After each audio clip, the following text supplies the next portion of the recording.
Hello viewers, I'm Ron Grant coming to you live and direct from Tortola in the British Virgin Islands. Yesterday, May 10th, 2022, during a national address, Prime Minister of the Federation of St. Kitts and Nevis, Dr. the Honorable Timothy Harris, fired 6 rebellious ministers, appointed a new Deputy Prime Minister, and dissolved the Parliament, giving way for elections. Harris on Tuesday said he had asked the Governor General to dissolve Parliament with immediate effect after announcing the dismissal of several ministers, including his deputy, Sean Richards, and Nevis Premier Mark Brantley, along with 6 others, Lindsey Grant, Janelle Powell, Alexis Jeffers, and Eric Evelyn. Today I am joined by political strategist Tim A. Caines out of St. Kitts and Nevis, the Federation, of course. He is a communications and messaging consultant, campaign and political strategist. He is a former campaign manager for the Concerned Citizen Movement in the 27 Nevis Island Assembly elections, which saw the party winning some 4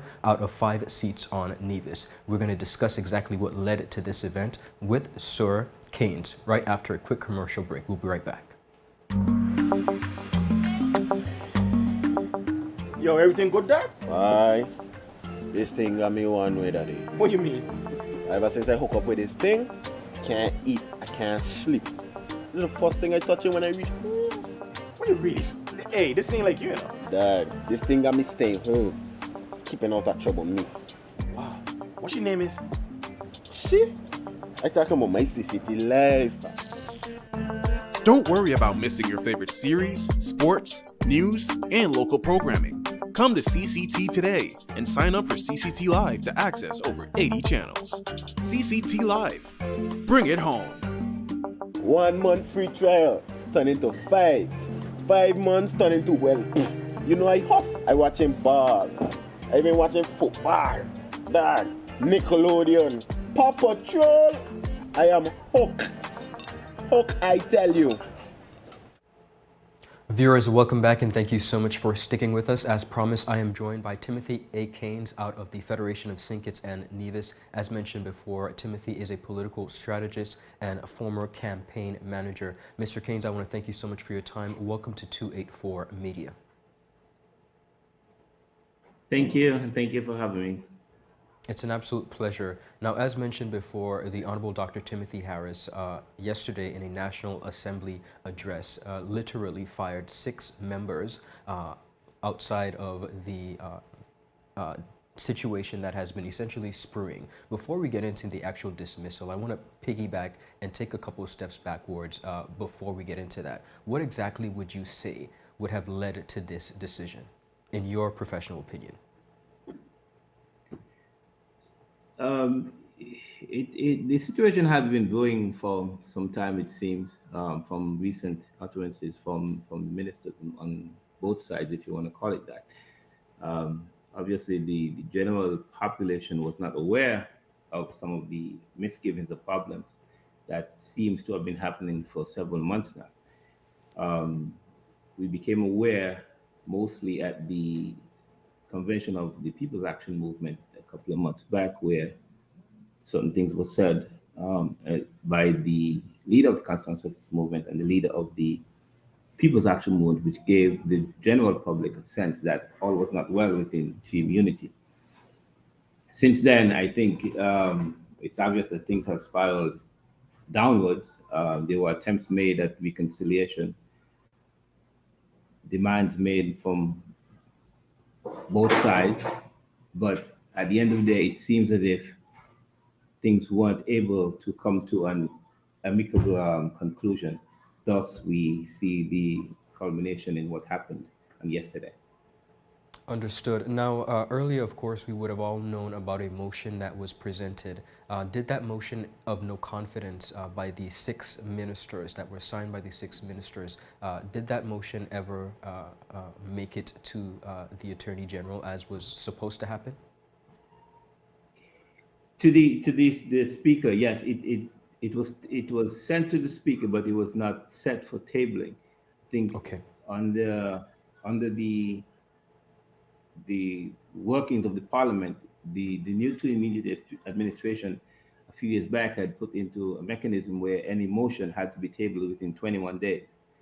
The motion, I'm not exactly remember sure what date was, but I think it would have been 8 days to go until that 21. The speaker had indicated to the general public of St. Kitts Nevis that he would, well, to the ministers filing the motion, that he would have to seek some legal advice on the motion. He had not yet reverted to say whether or not yea or nay, but yesterday we had the dissolution of the House. So the motion never made it to an order paper to be tabled or debated. Understood. Now, with the events of yesterday and the dissolution of the House, what is the consensus? What is the mood on the ground amongst the people of the Federation of St. Kitts and Nevis? Well, strangely, the people are still business as usual for now. No election date was set. Um, Despite the disagreements and grievances between the leaders, if you want to call it that, of the parties that made up Team Unity, for the most part, the country continued to function normally and to progress. So of course, you have the party activists who are very vibrant and live on Facebook, but the general populace, the voters of St. Kitts and Nevis, have not yet taken on that election fever, so to speak, or have, for the most part, taken any sides within this disagreement. So things are pretty calm, and the country is still running pretty smoothly.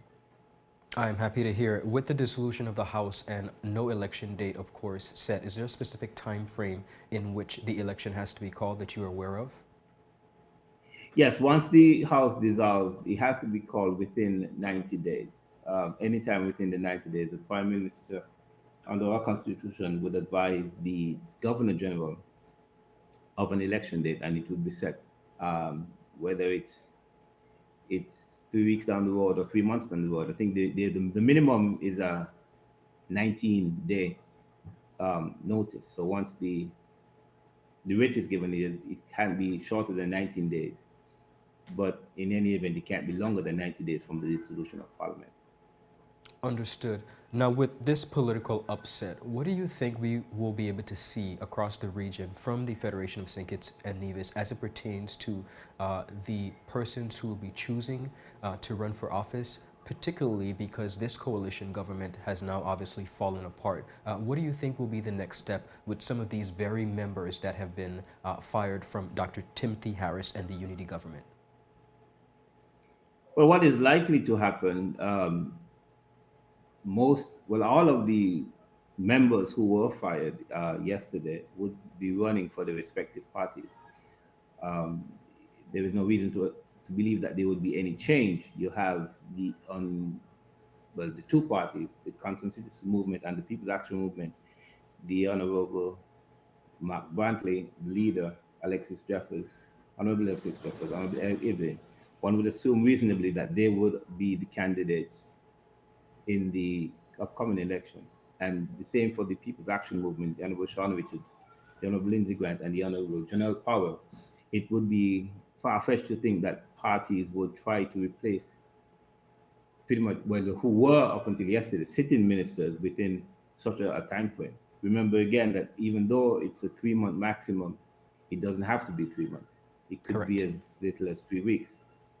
So to find and launch a new candidate, it wouldn't make good political sense unless there is something untoward or, on colloquial term, baggage in respect to any one of the candidates. Do you think holistically the people of the Federation were somewhat surprised by the actions of the Prime Minister yesterday? Not entirely, especially how things have progressed within the last couple of weeks, especially since the filing of the motion. I think this was the logical conclusion.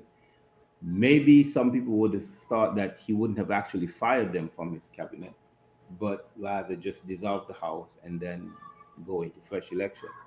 The Prime Minister saw it fit to remove them. Of course, cabinet has to continue the functions of running country until such time as a new election is called and a new cabinet and parliament is put in place. So if he saw them as a distraction, uh, then it is within his right to remove those persons. But I think generally, most people would have thought that these ministers would have served up until the time an election was announced and the dissolution of parliament. I want to thank you so much. As you are aware, there are a number of St. Kitts and Nevis nationals living in the British Virgin Islands. We too obviously are not exempt from our share of political turmoil, which we have obviously been experiencing within the past few weeks. But I want you to speak to the people, particularly those who are nationals of St. Kitts and Nevis living in the British Virgin Islands. What should they be aware of as they continue to look closely at the happenings, of course, in St. Kitts and offer their support? What would you say to them? Well, I would say that they need to get abreast of what happened, what has happened, what led to it, if they have not been abreast, if they haven't been keeping track. You had three political parties that were an alliance, essentially coming together to unseat the then seemingly invincible Labour Party under then Prime Minister Douglas, Honorable Denzel Douglas. These parties have now split. So you have a situation where you have previously in general election, you had basically two parties contesting on St. Kitts and two parties contesting on Nevis. For the most part of our history, the parties on St. Kitts, because St. Kitts holds 8 seats, the parties on St. Kitts would have been able to form a government. If they win six of the total 11 seats in the federal parliament, they would be able to form a government on their own. As we know, Labour was able to form a government on its own for 20 years prior to team unity. Yes. The coalition unseated that Labour government, and for all as it appears, no party, no one party would be able to form a government on its own. That is, being able to win 6 seats. So one could reasonably expect or predict that the next government of St. Kitts and Nevis would be some form of coalition. There have been parties that have been saying categorically, no, they're not going to join with this party or this person. But of course, we know that politics makes strange bedfellows. And once the votes are counted and seats and opportunities are there, then sometimes people change their mind or forget they said this.